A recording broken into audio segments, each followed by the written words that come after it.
As your leader, I had to do that. I knew there's danger to it, but I had to do it. I stood out front.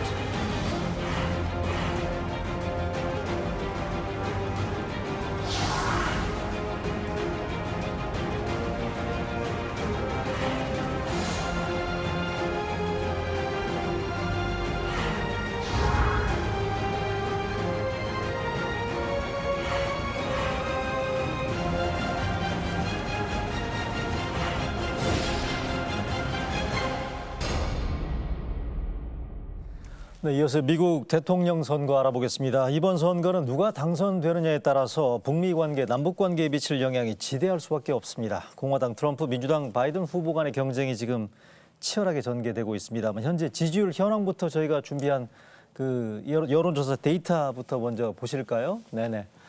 최근에 나온 거죠. CNN 조사에서 57, 41, 로이터 조사에서는 51대 41, CNBC 조사에서는 54, 41로 미 민주당 바이든 후보가 상당한 격차를 두고 지금 앞서고 있는 현재 추이를 확인하실 수가 있겠습니다. 자, 현재 분위기로 보면 바이든 쪽으로 무게추가 갈수록 기울고 있다라고 볼 수 있는 그런 느낌인데 코로나 확진 이후에 또 이 격차가 더 벌어지고 있는 느낌이죠.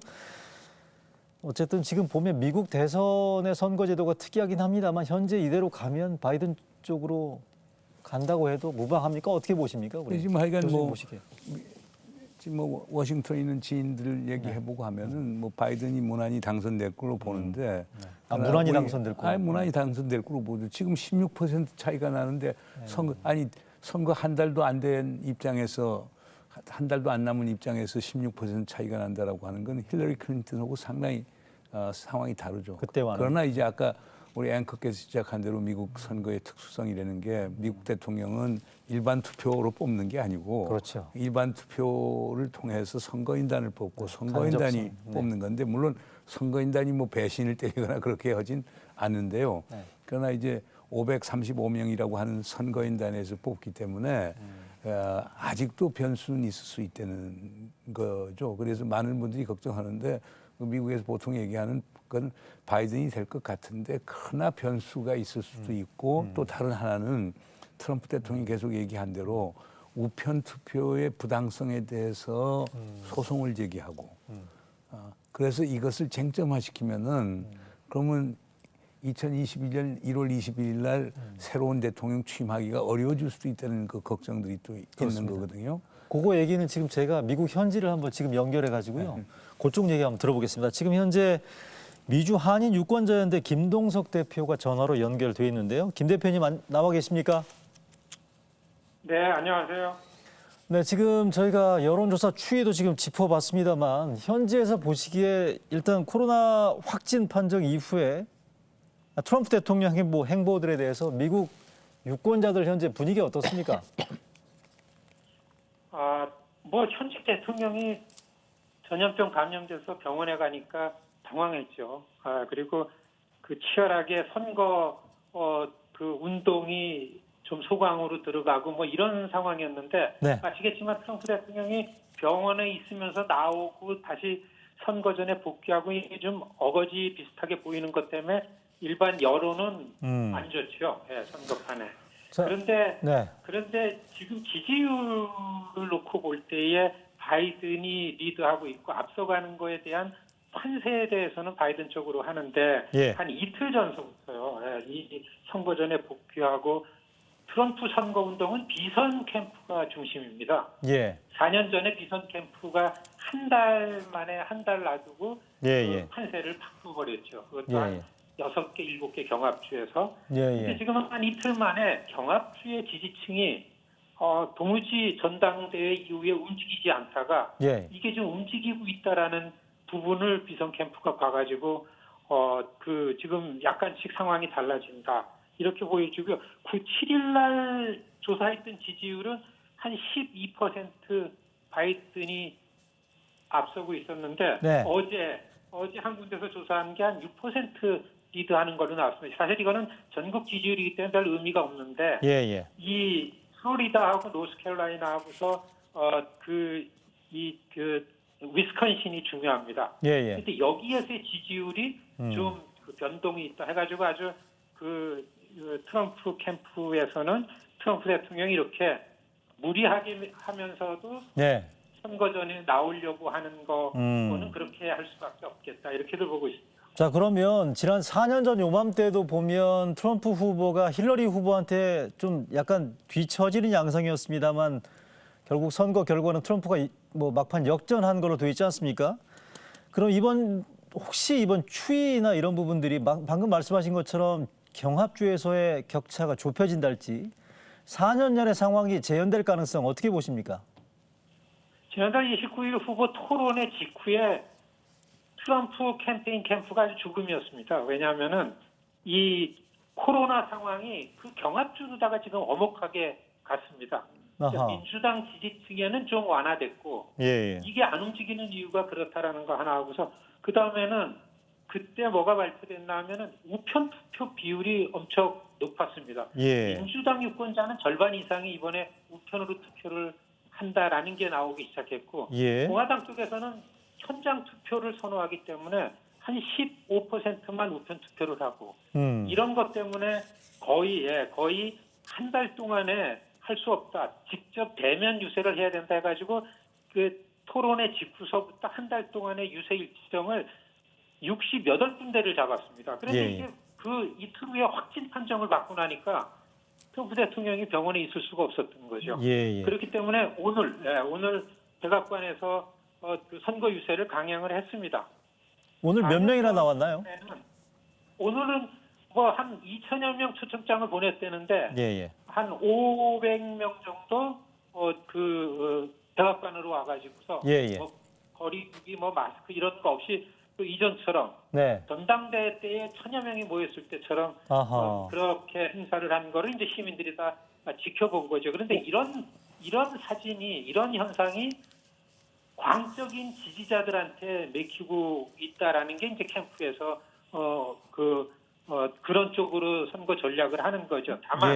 다만 지금 불리한 거는 4년 전 경합주 6, 7개 주에서의 힐러리 클린턴은 아주 박빙에 앞서섰습니다. 그리고 힐러리 클린턴이 지지율이 46, 7%의 비호감도가 높았습니다. 네. 그거에 비해서 조 바이든은 비호감도가 낮기 때문에 지금 지지율이 50% 이상이고 이런 상황에서 지금 바이든 쪽에서는 지금 지지율을 선거 때까지 유지하면 무난하게 가지 않나. 내가 지금 숨죽이면서 그 지지율 관리를 하고 있다 이렇게 보여집니다. 알겠습니다. 좀 시간 관계상 마지막으로 짧게 하나 질문 드려볼게요. 선거 며칠 안 남았는데 막판 변수라면 뭐가 있을까요? 김 대표님 보시기에. 우편 투표입니다. 네. 투표요. 왜냐하면 우편 투표율이 너무 높은데 이 굉장히 중요한 플로리다하고 위스콘신하고 미시간하고 펜실베니아는 우편 투표로 들어오는 거를 현장 투표 당일날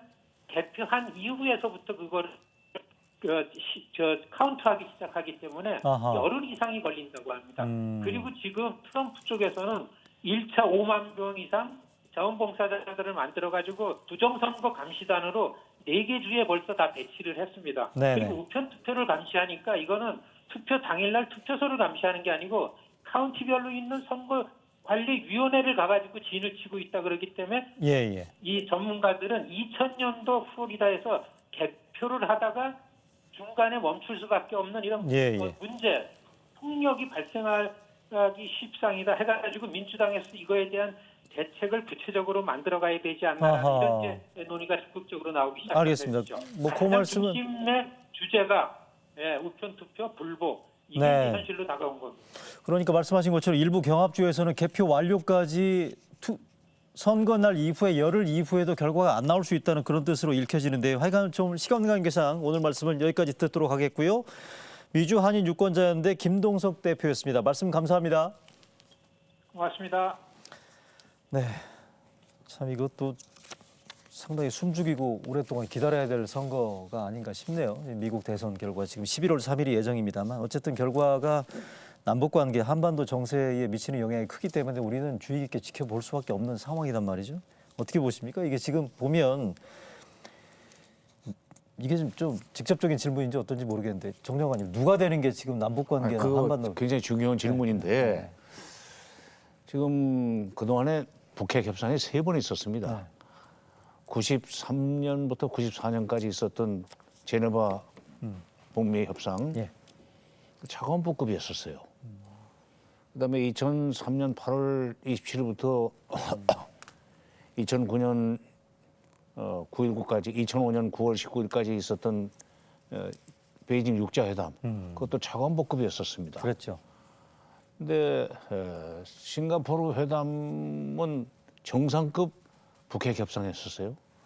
그러니까 차관복급 협상이 2번 있었고 정상급 협상이 1번 있었는데 6월 12일 날 있었던 싱가포르 북미 정상회담 이후에 우린 거기 결과에 대해서 굉장히 기대를 많이 했는데 미국의 실무 관료 쪽에서 트럼프 대통령이 김정은에게 속았다, 당했다 하는 얘기들이 나오면서 그 6.12 선언이 진도가 안 나가더라고요. 그러면서 이제 아까 또 잠시 거론이 됐었지만 북쪽에서 셈법에 대한 시비가 나오기 시작한 겁니다. 트럼프 대통령이 쉽게 얘기하면은 6.12 정상회담 이후에 처음에는 실무 관료들의 말을 듣지 않고 내 마음대로 내 방식대로 하겠다고 큰 소리 치고 시작을 했지만 결국 미국의 거대한 그 실무 관료 집단의 네. 그 힘에 눌려가지고 그 더 이상 진도를 못 나갔다. 그러면 재선이 된다 한들 정상회담을 맘 놓고 톱다운 식으로 할 수 있겠는가? 아, 그게 있고 민주당은 클린턴 때나 오바마 때나 바이든이 돼도 그러라고 보지만 기본적으로 미국에서 북한을 다루는 그런 차관복급은 된다는 생각일 거예요. 거기는 바텀업 그래서 밑에서부터 위로. 바텀업인데 그 시간이 굉장히 많이 걸리죠.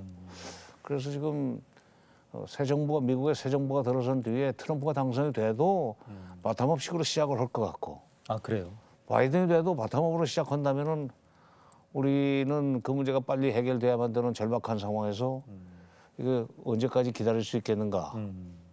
미국은 굉장히 속도가 느리거든요. 왜냐하면 북핵 문제의 그 중요도랄까 우선순위가 우리나라에서처럼 높지가 않아요. 후순위로 밀릴 수도 있다. 후순위죠. 그러다 보면 서서히 하는 거예요. 그야말로 우리는 그냥 발을 동동 구를 정도로 빨리 지금 끝내야 되겠는데 미국 입장에서는 해결되면 좋고 안 되면 안 되는 대로 뭐 무기 시장은 유지가 될 거고 하는 그런 계산으로 나가는 경우에 그 사이에 낀 우리가 죽을 지경이 될 거다 하는 난 그래서 그게 걱정이 돼요. 걱정이시군요. 문정인 특보님은 어떻게 보십니까? 이게 누가 되든 간에 우리 정세현 장관님 전망은 장기화가 불가피해 보인다라고 말씀하셨거든요. 글쎄 우선 이제 뭐 트럼프 대통령이 되면은 한미 동맹에는 부정적이겠지만 그러니까 특히 이제 방위비 분담 문제 갖고서 한미 간에 이제 갈등이 많고 주한미군 이제 감축 철수 문제도 제기될 수 있기 때문에 부정적이지만 그러나 북핵 문제는 저는 정 부의장님하고 다른 생각인데요. 뭐 트럼프 대통령 자신도 그렇고 그 이방카의 남편이 되는 그 사위 제레드 쿠슈너가 네. 얼마 전에 인터뷰에서 이런 얘기를 했어요. 그러니까 북핵 문제 해결이 트럼프 대통령이 재선이 되면은 가장 중요한 이제 유산의 정치가 될 거다. 그래서 뭐 자기도 거기에 관여할 수 있는 것처럼 얘기를 했기 때문에 아, 그래요? 만약 그런 뭐 제레드 쿠슈너 같은 친구가 관여를 했기 때문에 사실상 이스라엘 문제에서 뭐 아랍 토호국하고 이스라엘 수교, 바레인하고 또 수단하고 수교하는 게 성공을 이뤄서 그걸 이제 그 중동에서의 평화 성공이라고 이렇게 해서 지금 이 재선 국면에서 상당히 중요한 이제 캠페인 자료로 사용하고 있거든요. 그러니까 그런 점에서 긍정적이 될 수 있죠. 그러니까 핵 문제는 트럼프가 긍정적이고 동맹에는 부정적이고. 네. 그다음 바이든 같은 경우는 핵 문제는 아까 우리 정 장관님께서 말씀하신 대로 점진적 접근을 하고 바텀업, 소위 실무 회의 중심으로 해서 실무 협상을 통해서 정상까지 가는 이런 방식을 택하게 되면은 오랜 시간이 걸리고 오바마 때의 전략적 인내 정책과 비슷하게 나올 거 아니냐는 우려가 있지만 반면에 이제 동맹에 관해서는 트럼프하고 다른 접근을 하겠다. 트럼프는 아메리카 퍼스트에서 미국이 먼저라고 해서 자기의 국익을 챙기는데 바이든 같은 경우는 동맹하고 같이 가겠다. 그러면 여기서 중요한 게 있어요. 클린턴 행정부하고 클린턴 대통령하고 김대중 대통령이 아주 가까웠거든요. 네. 그때 성공적으로 남북 관계, 북미 관계, 한미 관계가 선순환을 이뤘단 말이에요. 동맹 관계가 아주 이상적인 구조였다. 네. 뭐 우선 정상 대 정상이 이제 소통이 잘 되고 그랬었고, 그다음에 재미있는 건 오바마 대통령이 왔을 때 전략적 인내 정책을 한 게요. 네. 만약 그때 진보 정부가 한국에 있었으면은 전략적 인내로 안 갔을 거예요. 그렇죠. 바로 그거예요. 이명박 대통령께서 비핵 개방 3천해서 북한에 대해서 강경한 정책을 했고, 오바마의 경우는 이명박 대통령이 자기보다도 나이가 많고 동맹을 우선한다고 해서 오히려 우리 서울의 영향을 많이 받으면서 전략적 인내 정책으로 갔던 부분이 있거든요. 아하. 그렇기 때문에 네. 바이든이 대통령이 당선이 된다라고 하면은 우리 동맹에 상당히 귀를 기울일 것이고, 근데 그때와 같은 전략적 인내 정책과는 다른 양상이 될 거다. 얼마든지. 그리고 이제 저도 개인적으로 조 바이든 부통령을 한 3번 정도, 상원의원 때 3번 정도 만나봤는데요. 네. 상당히 실용적이고 현실적인 사람이에요. 그렇습니까? 네, 그렇기 때문에 얼마든지 열려져 있고 들으려고 할 거예요. 그렇게 보십니까? 지금 말씀하신 것처럼 바이든이 된다 해도 꼭 그렇게 부정적으로 볼 여지는 아니라고 또 말씀하시네요. 예, 그런데 이제 물론 오바마 때와 같이 그 전략적 인내 그런 정책은 되지 않을 겁니다. 근데 아까 쿠슈너 얘기 하셨는데 네네. 트럼프와 대통령이 당선이 되는 경우에 이번에는 대통령이 직접 나서기보다 그 사유인 쿠슈너가 직접 그야말로 위임에 의하여 북한식 표현을 쓴다면 그렇게 해서 북한의 김여정 제1부부장하고 이렇게 해서 무슨 톱다운식으로 그냥 세미 톱다운이겠죠. 톱다운식으로 결론을 낸다 한들. 네. 그다음에 구체적으로 그걸 이행하는 것은 국무부, 국방부, 재무부가 다 협의를 하고 같이 움직여야만 되는데 거기서 진도가 나갈 가능성이 있겠는가. 아하. 그게는 걱정이 됩니다.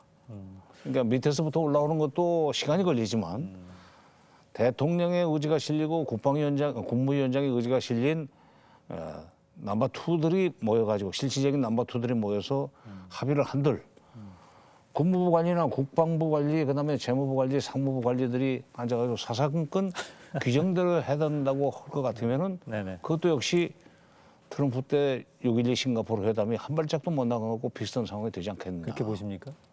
뭐 그런 우려도 있어요. 그러니까 네. 심지어 뭐 바이든이 되더라도 뭐 지금 거론되는 게 수잔 라이스, 저는 오바마 때 안보보좌관 했던 사람이 뭐 국무장관이 되고 토니 블랭큰 네. 저는 국무부 부장관이 뭐 안보 그러니까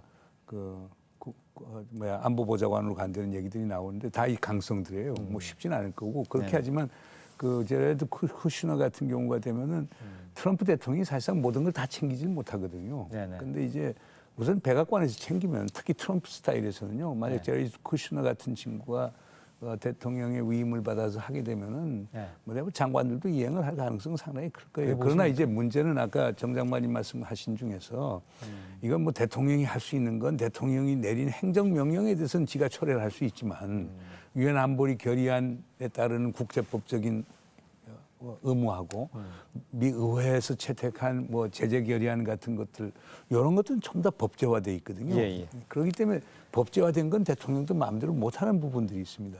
그러니까 그거는 누가 되더라도 뭐 그럴 수밖에 없는데 그러나 하여간 대통령이 마음을 먹고 네. 뭔가를 이루겠다라고 하면은 네네. 그런 그 법제화된 제재를 풀 수가 있겠죠. 그런데 시간이 걸립니다. 그러니까 북도 그건 알아야 될 필요가 있죠. 그러나 이제 그 법제화된 것 이외에 이제 제재 중에서도 이제 일부는 법제화가 돼 있고 일부는 사실상 행정명령 갖고 돼 있는 건데 그런 대통령이 풀 수가 있죠. 무슨 개별 제재 같은 건 행정명령에 의해서 하는 것들이기 때문에 네. 대통령. 네. 그래서 그런 식으로 운영의 묘를 취할 수 있다고 보는데 그러나 이제 우리 정부가 제일 중요한 거예요. 우리 정부가 얼마나 네네. 소위 아까 명민한 외교라는 표현을 썼지만은 네네. 명민하게 외교를 하고 네네. 그리고 이러려고 하면은요 남북이 우선 만나야 돼요. 남과 북이 서로 아까 말한 원포인트 형식으로 만나야 미국에 대한 레버리지가 우리도 생기고 북도 생기고. 예. 그러나 우리는 뭐 미국하고 항상 얘기하는 대화 채널이 있기 때문에 북에도 도움이 되고 그다음에 북미 관계, 남북 관계, 한미 관계에 도움이 돼서 선순환을 가져올 수 있는 걸 만들 수 있는데 여기에서 가장 중요한 것은 그래서 남북 정상이 만나야 된다는 거예요. 그래서 남북 정상이 만나고 그래서 비핵화와 평화 체제에 대한 구체적인 그림을 가지고 그것을 우리가 미국하고 공유하고 그래서 미국이 충분한 준비를 해서 북측 지도자하고 만나고 실무 대표를 만나서 한다면 해결이 열쇠가 보일 거예요. 그런데 만약에 바이든이 되면 남북 관계도 트럼프 때와는 어쨌든 간에 영향을 꽤 받을 것 같지 않나요? 독자적인 예를 들어서 레버리지 말씀하셨습니다. 미국에는 뭐 전임 대통령 시절의 정책은 웬만한 건 다 뒤집히는 경향이 있던데 그동안에 보니까 같지는 않겠지만은 또 바이든의 그 성향을 아까 문 교수님이 잘 지적을 하셨듯이 트럼프처럼 뭐 이렇게 불가칙성이 높은 사람은 아닌 것 같아요.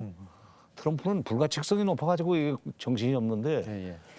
그런 점에서는 우리가 그 차분하게 대응을 할 수 있는 여지가 그만큼 크고 근데 그 미국과의 관계에서 우리가 힘을 발휘하기 위해서는 남북 관계가 먼저 풀려야 되는데 남북 관계를 우리가 먼저 다가가는 식으로 해서 풀어가지고는 또 우리 국내 여론이 간단치가 않습니다. 네, 이번에는 김정은 위원장이 직접 먼저 원포인트 정상회담을 제안하는 것이 나는 그들에게 도움이 된다고 봐요. 네. 그걸 가져야 미국을 설득한 뭐 트럼프가 재선이 되건 바이든이 되건 미국 정부를 상대로 해서 우리가 그 협상을 하는데 북핵 문제를 둘러싼 한미 협상을 하는 데 있어서 우리 우위가 아직 입지가 강화될 수 있다. 근데 북한이 이걸 알아야 돼요.